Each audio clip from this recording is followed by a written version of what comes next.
perkenalkan, nama saya Yunita Puji Astuti. Saya Fakultas Ekonomi dan Bisnis, jurusan Akuntansi S1. Hari ini saya akan membahas mengenai PPh Pasal 21. PPh Pasal 21 merupakan jenis pajak yang dikenakan terhadap penghasilan berupa gaji, upah, honorium, pegawai, mantan pegawai, lain, penerima pesangon, dan sebagainya. Berdasarkan Bab 5 Pasal 9 Peraturan Direktur Jenderal Pajak per nomor 16 PJ 2016, dasar pengenaan dan pemotongan PPh 21 adalah sebagai berikut.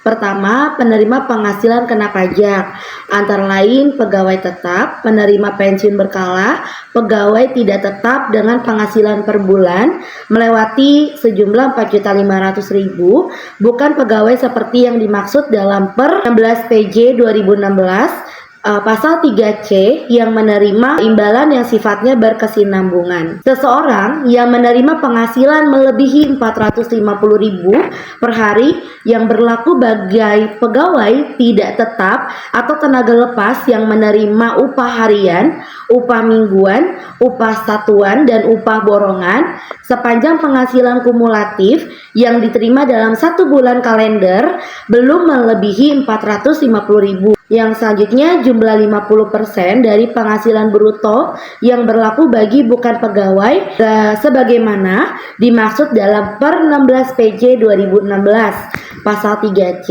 yang menerima imbalan tidak bersifat berkesinambungan. Selain dasar pengenaan dan pemotongan, perhitungan dari PPh 21 juga didasarkan pada penghasilan tidak kena pajak atau PTKP. Perhitungan PPh 21 dengan PTKP terbaru.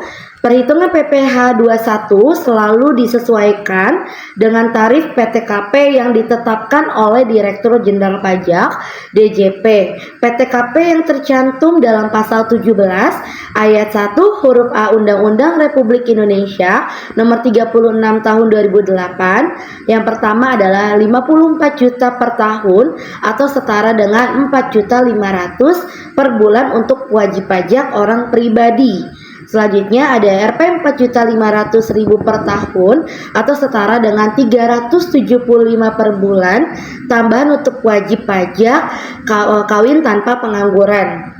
Selanjutnya Rp 4.500.000 per tahun atau setara dengan 375 per bulan, tambahan untuk setiap anggota keluarga sedarah dan keluarga semenda dalam garis keturunan lurus atau anak angkat yang menjadi tanggungan sepenuhnya paling banyak 3 orang untuk setiap keluarga.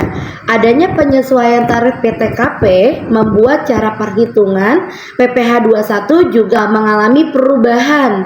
Tarif PTKP yang ditetapkan oleh Direktur Jenderal Pajak belum mengalami perubahan sejak tahun 2016. Untuk mengetahui lebih lanjut mengenai PTKP terbaru,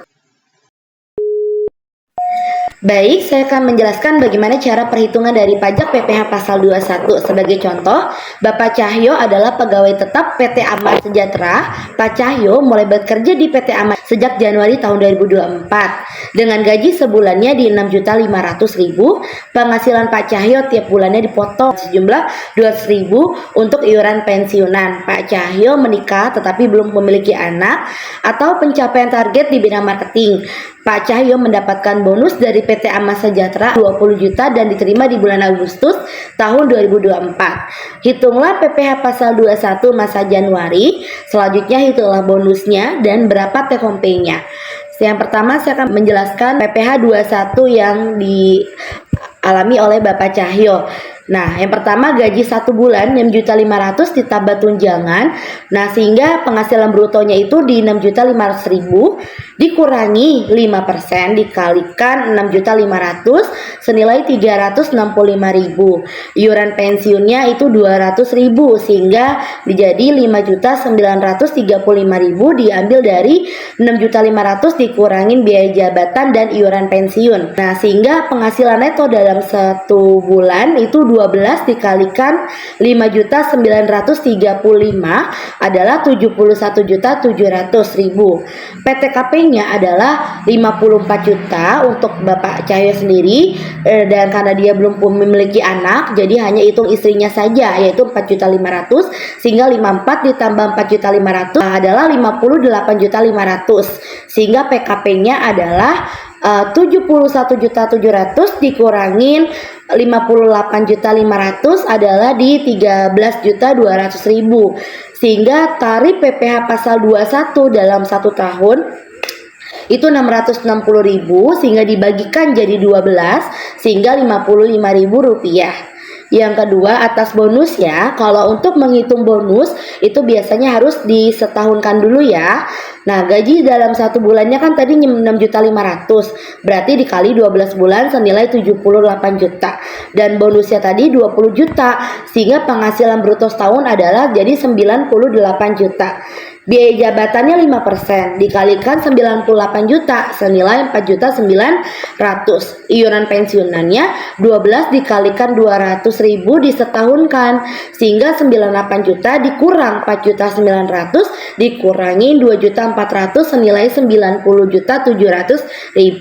PTKP yang dialami pertama 54 juta ditambah 4.500.000 senilai di 58.500.000, sehingga PKP-nya yang dialami oleh Pak Cahyo adalah 32.200.000 diambil dari 97.700.000 dikurangin 58.500.000, sehingga tarif PPh dalam pasal 21 atas bonus yaitu ada di 1.610.000 dikurangin 660 dari PPh pasal 21 per tahun senilai di Rp950.000. Dan untuk take home pay-nya yaitu adalah gaji bulan Agustus kan tadi 6.500.000 ditambah bonusnya 20 juta, jadinya 26.500.000 dikurangi ada iuran pensiun, PPh pasal 21 per bulan dan PPh pasal 21 atas bonus yaitu 200.000, 55.000, 950.000 dijumlahkan jadi Rp1.205.000, sehingga take home pay Pak Cahyo selama bulan Agustus ini adalah 26.500.000 dikurangi 1.205.000 adalah di 25.295.000. Terima kasih.